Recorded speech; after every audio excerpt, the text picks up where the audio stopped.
충격적인 일이 벌어졌습니다. 저는 평생 영국 여권을 세상에서 가장 자랑스러운 것 중 하나로 여기며 살았습니다.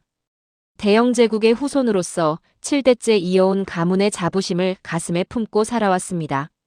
그런 제가 독일 국제공항에서 40분 넘게 줄을 서서 기다리는 동안 한국인 며느리는 별도 통로로 먼저 나가 라운지에서 커피를 마시고 있었습니다. 한 장의 남색 여권이 보여준 충격적인 진실, 지금부터 그 이야기를 들려드리겠습니다. 안녕하십니까? 저는 에드워드 체인벌린입니다. 올해 73이 되었습니다. 영국 옥스퍼드셔주에서 태어나고 자랐습니다. 저희 가문은 7대째 이 땅에 뿌리를 내리고 있습니다. 증조 할아버지 때부터 법조계와 외교계를 오간 집안이었고 아버지는 외무부에서 30년을 근무하셨습니다. 저는 옥스퍼드 대학에서 역사학을 전공했고 졸업 후에는 런던 시티에서 금융업에 종사했습니다. 지금은 은퇴하고 옥스퍼드셔 외곽의 저택에서 살고 있습니다. 영국인으로서의 자부심은 제 뼛속 깊이 새겨져 있습니다. 어릴 때부터 아버지는 말씀하셨습니다. 세상에는 두 종류의 사람이 있다. 영국 여권을 가진 사람과 그 여권을 갖고 싶은 사람. 그 말이 어린 저에게 깊이 박혔습니다. 저는 30대에 유럽 여러 나라를 여행했습니다. 어딜 가든 영국 여권 하나면 술술 풀렸습니다. 호텔 체크인, 렌터카 계약, 국경 통과. 영국인이라는 것만으로 어딘가 더 신뢰받는 느낌이 들었습니다. 그게 당연한 것이라고 생각했습니다. 제가 특별히 무언가를 잘해서가 아니라 그냥 영국인으로 태어났기 때문에 누릴 수 있는 것들이라고. 그 오만함이 제 안에 얼마나 깊이 뿌리내려 있었는지 저는 73이 될 때까지 몰랐습니다. 세계 최초로 산업혁명을 일으킨 나라, 전 세계 바다를 지배했던 대영제국, 의회 민주주의의 발상지, 저는 그 역사의 후손이었습니다. 어릴 때부터 아버지는 말씀하셨습니다. 영국 여권을 들고 세계 어디를 가든 당당하게 걸어라. 그 여권 안에 수백 년의 역사가 담겨 있다고. 그 말이 평생 제 안에 살아 있었습니다. 외아들 토마스는 런던 정경대에서 경제학을 전공했습니다. 졸업 후 런던의 한 컨설팅 회사에 입사했고 그곳에서 한국 출신 직원과 만나 교제를 시작했습니다. 그게 제 며느리 이수연이었습니다. 처음 수연을 만난 날 솔직히 말씀드리면 저는 반갑지 않았습니다. 정중했고 영어도 유창했으며 예의도 발랐습니다. 외모도 단정했습니다. 하지만 제 눈에는 여전히 낯선 나라에서 온 젊은 여성일 뿐이었습니다. 한국이라는 나라에 대해 제가 아는 것이라곤 한국 전쟁이 있었다는 것, 북한과 여전히 대치 중이라는 것, 그리고 삼성이 그곳 기업이라는 것 정도였습니다. 제 머릿속에는 흑백 사진 속 전쟁터의 이미지, 원조를 받던 가난한 나라의 이미지가 자리 잡고 있었습니다. 영국처럼 수백 년의 역사와 문화를 가진 나라와는 비교가 되지 않는 그저 아시아의 작은 반도 국가, 그렇게만 생각했습니다. 결혼 준비를 하는 과정에서 저는 처음으로 수연의 여권을 보게 되었습니다. 당시 우리 집에서 작은 가족 모임이 있었습니다. 토마스가 혼인 신고 서류 일부를 준비하면서 수연에게 여권을 꺼내 달라고 했습니다. 수연이 가방에서 여권을 꺼내 테이블 위에 내려놓았습니다. 저는 그것을 힐끗 봤습니다. 남색 표지, 앞면에 새겨진 문양 그리고 은색 글씨로 적힌 대한민국.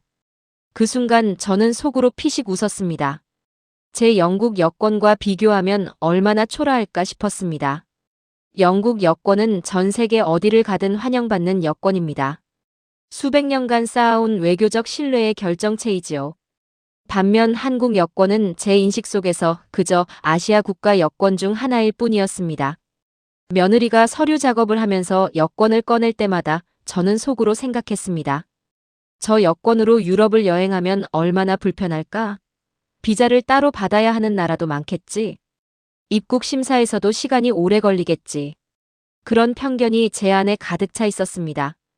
어느 날 저녁 아내 캐서린이 제게 말했습니다. 당신 수연에게 좀 더 관심을 가져줘요. 어떤 일을 하는지, 어떤 사람인지. 저는 고개를 끄덕였지만 속으로는 대수롭지 않게 여겼습니다. 아시아에서 온 젊은 여성, 의료기기 회사 직원. 그 이상의 관심이 필요하다고 생각하지 않았습니다. 아들이 선택한 배우자이니 가족으로 받아들이면 그만이라고 생각했습니다. 그 생각이 얼마나 얕은 것이었는지 독일에 가기 전까지는 알지 못했습니다. 결혼 후 첫 해가 지났을 무렵이었습니다. 제가 먼저 제안을 했습니다. 가족 여행으로 독일에 가자고. 프랑크푸르트와 뮌헨을 돌아보는 일주일짜리 여행이었습니다. 저는 젊은 시절 독일을 여러 번 방문한 적이 있었습니다. 독일 문화와 역사에 관심을 가지고 있었고 그때마다 영국 여권 하나면 모든 게 술술 풀렸습니다. 여행 준비를 하면서 저는 며느리에게 물었습니다. 수현, 독일 비자는 준비됐나요? 유럽 입국이 한국 여권으로는 좀 까다롭지 않을까요? 수연은 조용히 고개를 저었습니다. 비자가 필요 없어요, 아버님. 한국 여권으로 독일을 포함해 유럽 대부분 국가를 비자 없이 여행할 수 있어요. 그리고 저는 프랑크푸르트 공항 자동심사대 이용 등록도 이미 해뒀어요. 저는 그 말을 반신반의했습니다. 설마 한국 여권이 유럽에서 그런 대우를 받는다고? 자동심사대 등록이라는 게 뭔지도 몰랐습니다. 그냥 수연이 착각하는 게 아닐까 싶었습니다. 하지만 워낙 자신있게 말하기에 더 이상 묻지 않았습니다. 출발 전날 밤, 저는 여행 가방을 꾸리면서 영국 여권을 꺼내 들었습니다. 지푸른 표지, 영국 왕실 문장 익숙하고 묵직한 느낌. 이 여권 하나면 어디든 갈 수 있다. 그 생각이 뿌듯하게 들었습니다. 반면 며느리의 남생 여권은 여전히 제 눈에 가벼워 보였습니다. 같은 비행기를 타고 가겠지만 공항에서의 대우는 분명 다를 거라고 확신했습니다. 비행기 안에서도 저는 으쓱한 기분이었습니다. 창밖을 내다보며 와인을 홀짝거렸습니다. 아들 토마스와 수연은 옆자리에 나란히 앉아 있었고 수연은 노트북을 펼쳐 무언가 작업을 하고 있었습니다. 독일에서 참석할 학술 발표 준비를 하고 있다는 것을 나중에야 알았습니다. 저는 수연을 힐끗 쳐다보았습니다. 저 남생 여권을 들고 독일 공항에 내리면 어떨까? 분명 불편한 일이 생길 텐데. 그런 생각을 하며 착륙을 기다렸습니다. 프랑크푸르트 공항이 가까워질수록 저는 묘한 우월감을 느꼈습니다. 곧 현실을 보게 될 거라는 생각이 들었습니다. 영국 여권의 위력을, 그리고 한국 여권의 한계를. 제가 얼마나 어리석은 생각을 하고 있었는지 그때는 전혀 몰랐습니다. 비행기가 착륙했습니다. 저는 가방을 챙기며 수연을 바라봤습니다. 그녀는 아무런 긴장감 없이 침착하게 짐을 정리하고 있었습니다. 오히려 익숙한 듯한 표정이었습니다. 입국장으로 향하는 복도를 걸으면서 저는 속으로 생각했습니다. 이제 곧 심사대에서 차이가 나겠지? 입국장에 도착했을 때 저는 예상대로 긴 줄을 마주쳤습니다. EU 시민과 비EU 시민용으로 나뉜 줄이었습니다. 브렉시트 이후 영국인은 더 이상 EU 시민 전용 줄을 쓸 수 없었습니다. 비EU 줄에는 100명 가까운 승객들이 지친 표정으로 서 있었습니다. 저는 속으로 한숨을 쉬었습니다. 어쩔 수 없었습니다. 우리는 줄 끝으로 향했습니다. 그런데 바로 그때였습니다. 수연이 조용히 말했습니다. 아버님, 저는 자동심사대로 먼저 들어갈게요. 짐 찾는 곳에서 기다리고 있을게요. 저는 무슨 말인지 이해하지 못했습니다. 자동심사대? 수연은 설명했습니다. 독일 공항에는 이지패스라는 자동출입국 심사대가 있는데 한국 전자여권 소지자는 사전 등록을 하면 이용할 수 있다고 자신은 이미 등록을 해뒀다고. 저는 그 말을 들으면서 반사적으로 물었습니다. 그럼 영국 여권은요? 수연이 잠깐 망설이다가 대답했습니다. 영국은 브렉시트 이후로 이지패스 이용이 안 되는 걸로 알고 있어요. 그 순간 뭔가가 뒤집히는 느낌이 들었습니다. 수연은 별도의 자동심사대 쪽으로 조용히 걸어갔습니다. 기계가 여권의 칩을 읽었습니다. 그리고 불과 1분도 채 되지 않아 통과했습니다. 긴 줄을 완전히 우회한 채로. 저와 토마스는 그 자리에 멍하니 서 있었습니다. 우리는 비EU 줄로 돌아와야 했습니다. 줄은 거북이처럼 느리게 움직였습니다. 10분이 지났습니다. 겨우 조금 앞으로 나아갔습니다. 제 다리가 아프기 시작했습니다. 장거리 비행 후에 이렇게 오래 서 있는 게 힘들었습니다. 저는 수연이 사라진 자동심사대 쪽을 계속 바라봤습니다. 어떻게 된 거지? 한국 여권이 자동심사대를 쓸 수 있고 영국 여권은 줄을 서야 한다고? 머릿속이 혼란스러웠습니다. 평생 믿어왔던 상식이 흔들리는 느낌이었습니다. 브렉시트 이후 영국인이 유럽에서 불편을 겪는다는 이야기는 들어왔습니다. 그런데 그 불편함이 이렇게 눈앞에서 구체적으로 드러날 줄은 몰랐습니다. 더 충격적인 건 내가 초라하게 여겼던 며느리의 여권이 내 여권보다 더 편리한 대우를 받고 있다는 사실이었습니다. 토마스가 제 옆에서 조용히 서 있었습니다. 아들은 아무 말도 하지 않았습니다. 하지만 저는 알 수 있었습니다. 아들이 오래전부터 이 순간을 기다렸을 거라는 것을. 아버지가 스스로 깨닫기를, 그래서 끝내 아무 말도 하지 않았다는 것을. 저는 계속 수연이 사라진 통로 쪽을 바라봤습니다. 그 통로 너머에서 수연은 지금 무엇을 하고 있을까? 우리가 여기서 이렇게 줄을 서고 있는 동안 불편했습니다. 그런데 그 불편함이 수연을 향한 것이 아니었습니다. 그 불편함은 제 자신을 향한 것이었습니다. 처음부터 내가 틀렸구나. 줄이 조금씩 앞으로 나아갔습니다. 저는 지친 표정으로 서 있는 주변 사람들을 둘러봤습니다. 미국인 가족, 중동 출신 비즈니스맨, 인도에서 온 젊은 여행자들. 모두 같은 비유줄에 서 있었습니다. 나는 영국인인데 저 사람들과 같은 줄에 서 있구나. 그 생각이 이상하게 불편하게 느껴졌습니다. 그리고 바로 다음 순간 그 불편함이 얼마나 오만한 감정인지 스스로 알아차렸습니다. 왜 나만 따로 서야 한다고 생각했던 건가? 그게 당연하다고 생각했던 건가? 35분이 더 지나서야 드디어 우리 차례가 왔습니다. 심사관은 제 여권을 꼼꼼히 확인했습니다. 방문 목적, 체류 기간, 숙소, 귀국 일정을 물었습니다. 모든 질문에 답한 후 도장을 받았습니다. 기다린 시간까지 합치면 총 45분이 소요되었습니다. 수화물 찾는 곳으로 향했습니다. 수연은 이미 짐을 찾아 기다리고 있었습니다. 완전히 여유로운 모습이었습니다. 손에는 커피 한 잔을 들고 있었습니다. 라운지에서 잠깐 기다렸어요. 저는 소파에 주저앉았습니다. 45분간 줄을 서서 기다린 피로가 한꺼번에 밀려왔습니다. 하지만 육체적 피로보다 더 큰 것은 정신적 충격이었습니다. 호텔로 가는 택시 안에서 저는 침묵했습니다. 프랑크푸르트의 거리가 창밖으로 흘러갔습니다. 마인강 위로 저녁 햇살이 내려앉고 있었습니다. 아름다운 도시였지만 제 마음은 복잡했습니다. 어떻게 이게 가능한 건가? 한국 여권 소지자가 독일 공항 자동심사대를 이용할 수 있고 영국인은 줄을 서야 한다고? 호텔에 도착해 방으로 올라갔습니다. 저는 침대에 누워 천장을 바라봤습니다. 그리고 휴대폰을 꺼내 검색하기 시작했습니다. 프랑크푸르트 공항, 이지패스 한국 여권.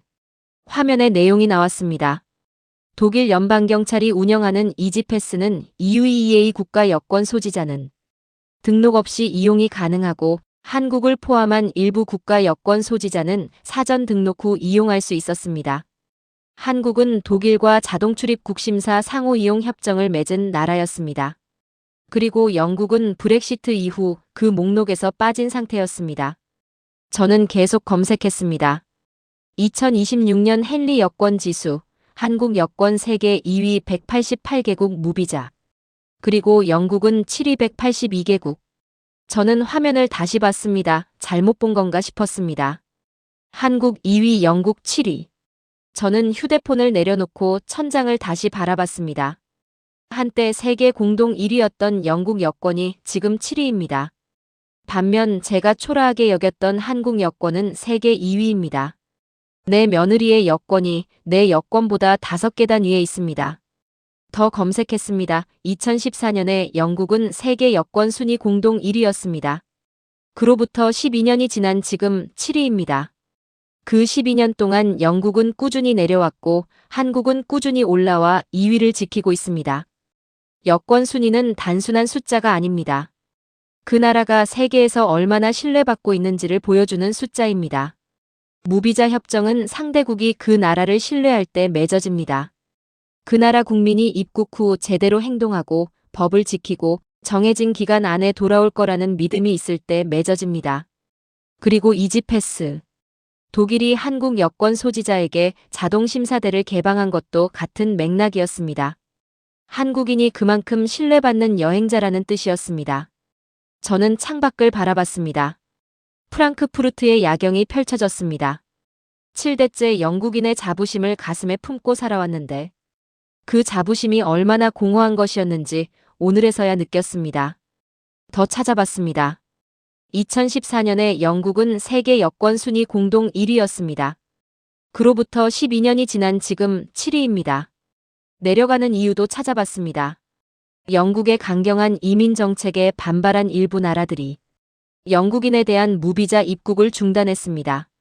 지난 12개월 동안에만 무비자 입국 가능 국가가 8개 줄었습니다. 한 나라가 다른 나라의 문을 닫으면 그 나라도 문을 닫습니다. 외교란 그런 겁니다. 일방통행이 아닙니다. 신뢰는 쌓는데 오래 걸리지만 무너지는 건 순식간입니다. 저는 그 사실을 오늘 처음 실감했습니다. 다음 날 아침, 저는 평소보다 일찍 눈이 떠졌습니다. 호텔 레스토랑으로 내려갔습니다. 토마스와 수연은 이미 자리를 잡고 앉아 있었습니다. 수연은 간단하게 빵과 커피를 먹고 있었습니다. 오늘 오전에 학술 발표가 있다고 했습니다. 독일과 유럽 각국에서 연구자들이 참석하는 국제 학술 대회라고 덧붙였습니다. 저는 커피를 마시며 수연을 바라봤습니다. 어제와는 달리 그녀가 다르게 보였습니다. 차분한 표정, 자신감 있는 태도, 무언가를 준비하는 집중된 눈빛. 1년 넘게 며느리로 지내왔는데 저는 이 사람을 제대로 본 적이 없었구나 싶었습니다. 식사를 마친 수연이 일어섰습니다. 발표장으로 먼저 출발한다고 했습니다. 주최 측에서 보낸 차량이 이미 호텔 앞에 대기하고 있다고 했습니다. 저는 토마스에게 조용히 물었습니다. 수연이 무슨 발표를 하는 거냐? 토마스가 대답했습니다. 유럽 의공학회 국제 학술 대회예요. 초청 강연자로 선정됐대요. 저는 잠시 말이 없었습니다. 초청 강연자? 네, 전 세계 30개국에서 300명 넘게 참석하는 학회예요. 저는 그 말을 듣고 아무 말도 못했습니다. 제가 알던 며느리는 그냥 의료기기 관련 회사에 다니는 직원이었습니다. 토마스가 쑥스럽게 웃으며 말했습니다. 사실 아버지가 관심 없으실 것 같아서 자세히 말씀드리지 않았어요. 그 말이 가슴에 박혔습니다. 사실이었습니다. 저는 며느리의 일에 한 번도 제대로 관심을 가진 적이 없었습니다. 학술 대회가 열리는 컨벤션 센터에 도착했습니다. 거대한 현대식 건물이었습니다. 입구에는 이미 많은 사람들이 모여 있었습니다. 대부분 정장 차림의 전문가들이었습니다. 독일어, 영어, 프랑스어가 섞여 들렸습니다. 저희는 가족 방문객 자격으로 등록을 마쳤습니다. 복도를 따라 걸어가는 동안 저는 주변을 둘러봤습니다. 곳곳에 학술 대회 배너가 걸려 있었습니다. 유럽 의공학 및 의료기기 혁신 국제 학술 대회. 그 아래 초청 강연자 명단이 나열되어 있었습니다. 저는 걸음을 멈추고 명단을 자세히 봤습니다. 세 번째 줄, 이수연 박사 대한민국 의료기기 소형화 및 정밀 제어 분야. 저는 그 글자를 몇 번이나 다시 읽었습니다. 토마스가 제 팔을 가볍게 건드렸습니다. 자리 잡으러 가요. 메인홀로 들어섰습니다. 500석 이상은 되어 보이는 좌석들이 무대를 향해 배치되어 있었습니다. 이미 절반 이상이 채워져 있었고 사람들은 계속 들어오고 있었습니다. 제 옆에 앉은 중년 남성이 인사를 건넸습니다. 네덜란드에서 온 의공학 연구자라고 자신을 소개했습니다. 오전 10시 조명이 어두워지고 행사가 시작되었습니다. 첫 번째 강연이 끝났습니다. 박수가 터져 나왔습니다. 그리고 조명이 다시 어두워졌습니다. 사회자가 다음 강연자를 소개하기 시작했습니다. 이수연 박사는 임페리얼 칼리지 런던에서 기계공학 박사를 받은 후 지난 8년간 의료기기 정밀화 분야에서 독보적인 연구를 이어왔으며 특히 최소 침습 시술용 기기 개발에 있어 국제적으로 인정받고 있다는 소개였습니다. 무대 옆 문이 열리고 수연이 걸어 나왔습니다. 단정한 검은색 재킷 차림이었습니다. 자신감 있는 걸음으로 연단으로 향했습니다. 조명이 그녀를 비췄고 무대 뒤 스크린에 그녀의 모습이 크게 나타났습니다. 저는 숨을 죽이고 그 모습을 바라봤습니다. 2년 가까이 같은 가족으로 지냈는데 저는 한 번도 저 사람이 어떤 사람인지 제대로 보려 하지 않았습니다. 그리고 지금 저 사람은 유럽 각국에서 모인 300명 앞에 서 있습니다. 수연은 마이크 앞에 섰습니다. 청중을 향해 미소를 지었습니다. 그리고 유창한 영어로 말하기 시작했습니다. 목소리는 안정적이었고 발음은 명확했습니다. 두려움이라고는 찾아볼 수 없는 목소리였습니다. 발표가 진행될수록 청중들의 집중도가 높아졌습니다. 노트를 받아 적는 사람들, 고개를 끄덕이는 사람들. 수연의 발표는 단순한 연구 결과 나열이 아니었습니다. 왜 이 연구가 필요한지, 어떤 환자들이 혜택을 받을 수 있는지, 앞으로 어떤 방향으로 나아가야 하는지를 하나의 이야기처럼 풀어냈습니다. 제 옆에 앉은 네덜란드 연구자가 조용히 속삭였습니다. 이 박사님, 정말 훌륭하네요. 이 분야에서 손꼽히는 분이에요. 저는 고개를 끄덕였습니다. 할 말이 없었습니다. 무대 위에 저 사람이 내 며느리입니다. 그리고 저는 그 며느리를 2년 가까이 제대로 보지 못했습니다. 40분간의 발표가 끝났습니다. 수연은 마지막으로 이렇게 말했습니다. 기술의 진보는 특정 나라만의 것이 아닙니다. 작은 나라든 큰 나라든 어디서 왔든 좋은 연구는 세상을 바꿉니다. 홀 전체가 기립박수로 화답했습니다. 저도 모르게 일어나 박수를 쳤습니다. 눈시울이 뜨거워졌습니다. 발표가 끝난 후 로비에는 이미 수십 명의 사람들이 수연을 둘러싸고 있었습니다. 명함을 건네는 사람들, 질문을 하는 사람들, 사진을 찍자고 요청하는 사람들로 북적였습니다. 수연은 한 사람 한 사람에게 정중하게 응대하고 있었습니다. 영어로, 독일어로 대화하는 것이 들렸습니다. 저는 그 모습을 멍하니 바라봤습니다. 2년 가까이 가족으로 지냈지만 저는 수연이 독일어를 할 줄 안다는 사실조차 몰랐습니다. 수연이 해외 출장을 자주 다닌다는 이야기는 들었지만 어떤 출장인지 물어본 적이 없었습니다. 제 옆에 앉았던 네덜란드 연구자가 저에게 말했습니다. 이 박사님과는 어떤 관계이십니까? 저는 대답했습니다. 며느리입니다. 그는 눈을 동그랗게 뜨며 말했습니다. 정말요? 정말 훌륭한 며느리를 두셨네요. 저희 연구소에서도 그녀의 논문을 교재로 쓰고 있어요. 저는 그저 고개를 끄덕이며 들을 수밖에 없었습니다. 제가 며느리에 대해 아는 것이 너무 없었기 때문입니다. 이들이 수연에 대해 이야기하는 내용 중 대부분이 저에게는 처음 듣는 것들이었습니다. 학술대회 주최 측 관계자가 수연에게 다가왔습니다. 내년 학회에도 초청하고 싶다는 말이었습니다. 수연은 감사하다고 답하면서 저희 쪽을 돌아봤습니다. 그리고 환하게 웃으며 손을 흔들었습니다. 저는 그 웃음을 보면서 생각했습니다. 저 웃음을 나는 얼마나 자주 봤던가? 아마 거의 못 봤겠지. 내가 먼저 따뜻하게 대한 적이 없었으니까. 2년 가까이 같은 가족으로 지냈습니다. 명절 때마다 만났고 식사도 함께 했습니다. 그런데 저는 수연이 어떤 연구를 하는지, 어떤 꿈을 갖고 있는지, 어떤 사람인지 한 번도 제대로 물어본 적이 없었습니다. 그게 부끄러웠습니다. 다음 날 오후, 우리는 마인 강변을 함께 걷고 있었습니다. 강물을 따라 걸으며 이야기를 나눴습니다. 수연이 먼저 물었습니다. 아버님, 어제 하루 어떠셨어요? 저는 한참을 망설이다 대답했습니다. 솔직히 말하면 많이 부끄러웠어. 수연이 조용히 바라봤습니다. 저는 계속 말했습니다. 처음 너를 만났을 때 난 한국을 제대로 보지 못했어. 너의 여권을 보면서도 속으로 비웃었지. 한국이라는 나라가 어떤 곳인지, 너가 어떤 사람인지 알려고 하지 않았어. 수연은 바로 대답하지 않았습니다. 잠시 강물을 바라봤습니다. 그리고 조용히 말했습니다. 저도 알고 있었어요. 아버님, 그 시선이 느껴졌거든요. 그래도 괜찮았어요. 시간이 지나면 달라지실 거라고 믿었거든요. 저는 그 말에 더욱 미안해졌습니다. 수연이 이야기를 이어갔습니다. 할머니, 할아버지가 전쟁을 겪으셨어요. 아무것도 없는 폐허에서 시작하셨죠. 그분들 덕분에 저희 부모님 세대가 먹고 살 수 있었고 저는 대학에서 공부할 수 있었어요. 지금 제가 세계 어디서나 환영받는 여권을 들고 이렇게 다닐 수 있는 것도 결국 그 세대의 희생 위에 세워진 거예요. 저는 그 말을 들으며 천천히 고개를 끄덕였습니다. 제 증조 할아버지가 가문의 기반을 닦던 때의 이야기가 떠올랐습니다. 나라는 달랐지만 다음 세대를 위해 희생하는 마음은 같았습니다. 우리는 한동안 말없이 걸었습니다. 강 위로 유람선이 천천히 지나갔습니다. 제가 물었습니다. 수현, 한국 여권이 세계 2위라는 거 알고 있었어? 수연이 고개를 끄덕였습니다. 알고 있었어요. 그런데 사실 저도 당연하게 여기고 있었던 것 같아요.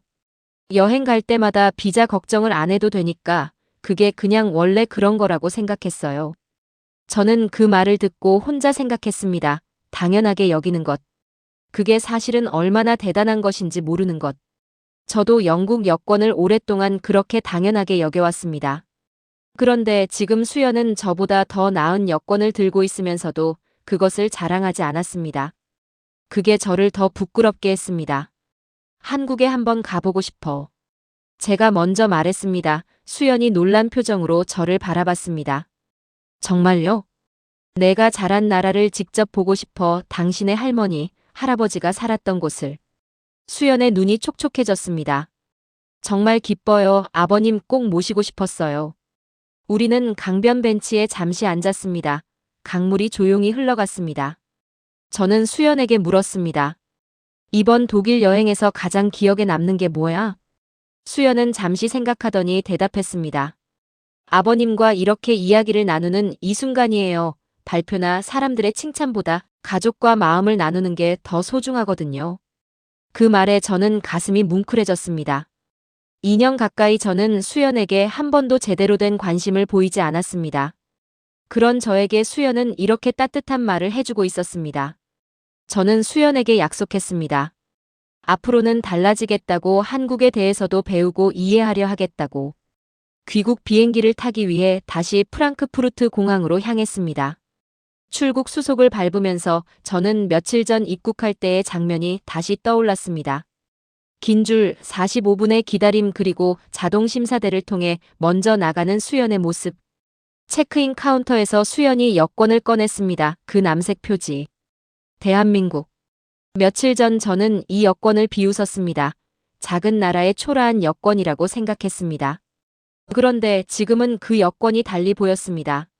저 여권이 열어주는 세계의 크기를 이제는 알고 있습니다. 세계 188개 나라에서 저 여권을 신뢰한다는 것을. 그 신뢰가 하루아침에 생긴 게 아니라는 것을.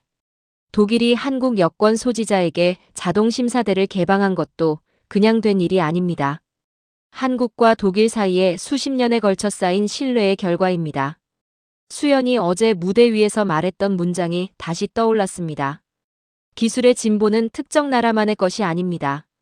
작은 나라든 큰 나라든 어디서 왔든 좋은 연구는 세상을 바꿉니다. 그 말은 비단 기술 이야기가 아니었습니다. 사람 이야기였습니다. 여권 이야기였습니다. 비행기가 이륙했습니다. 프랑크푸르트의 풍경이 점점 작아졌습니다. 저는 창밖을 바라보며 생각했습니다. 집에 돌아가면 해야 할 일이 있었습니다. 한국에 대해 제대로 공부하는 것, 수연의 연구에 관심을 갖는 것, 그리고 무엇보다 7대째 이어온 영국인의 자부심이 어떤 방식으로 표현되어야 하는지 다시 생각하는 것. 자부심은 다른 나라를 낮추는 것에서 오지 않습니다. 그건 이제 알 것 같습니다. 런던으로 돌아온 지 한 달이 지났습니다. 어느 저녁, 아내 캐서린이 차를 마시면서 저에게 물었습니다. 독일 여행이 어땠어요? 수연이랑은 좀 이야기를 나눴어요? 저는 커피잔을 내려놓고 한참 있다가 대답했습니다. 많이 배웠어요. 아내가 의아한 표정을 지었습니다. 뭘요? 수연에 대해서, 그리고 나 자신에 대해서. 아내는 조용히 고개를 끄덕였습니다. 그리고는 말했습니다. 나는 처음부터 알고 있었어요. 수연이 보통 사람이 아니라는 걸. 당신한테 여러 번 말하려 했는데 당신이 들으려 하지 않더라고요. 저는 할 말이 없었습니다. 사실이었습니다. 아내가 말을 이었습니다. 중요한 건 지금부터예요. 앞으로 어떻게 하느냐가 중요하죠.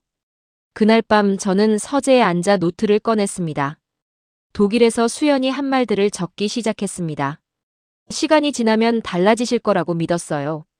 할머니, 할아버지 세대의 희생 위에 제가 있는 거예요. 저는 마지막 문장 앞에 오래 멈췄습니다. 2년 가까이 저를 기다려준 사람, 편견과 무시를 견디면서도 화내지 않고 기다려준 사람.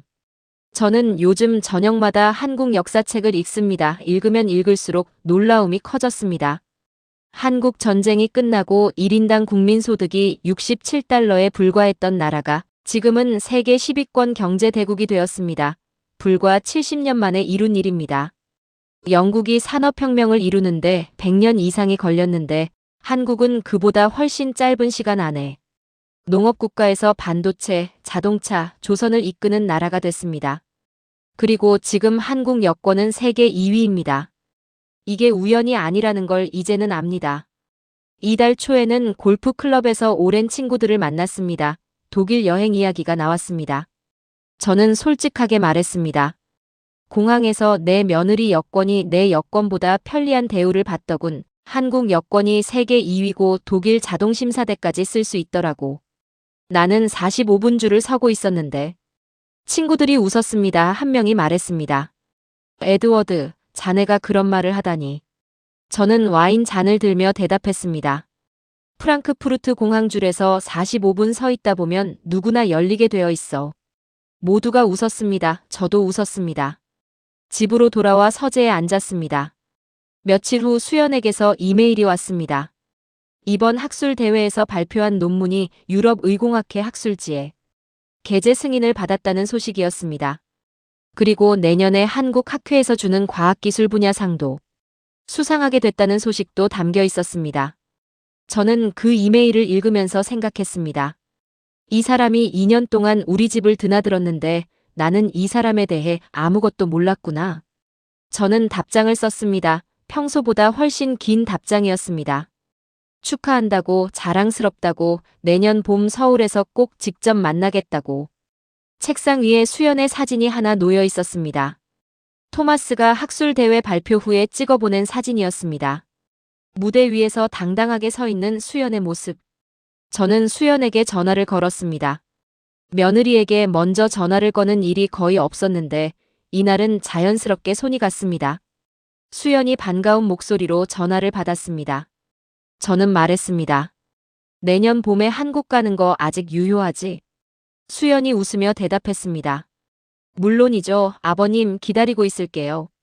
전화를 끊고 저는 서재 책장을 바라봤습니다. 대부분 서양 역사와 문화에 관한 책들이었습니다. 저는 온라인 서점에 접속해 한국 역사와 문화에 관한 책들을 주문했습니다. 며느리의 언어를 조금이라도 이해하고 싶었습니다. 한글 학습서도 함께 주문했습니다. 일주일 후 책들이 도착했습니다. 저는 매일 저녁 1시간씩 그 책들을 읽기 시작했습니다.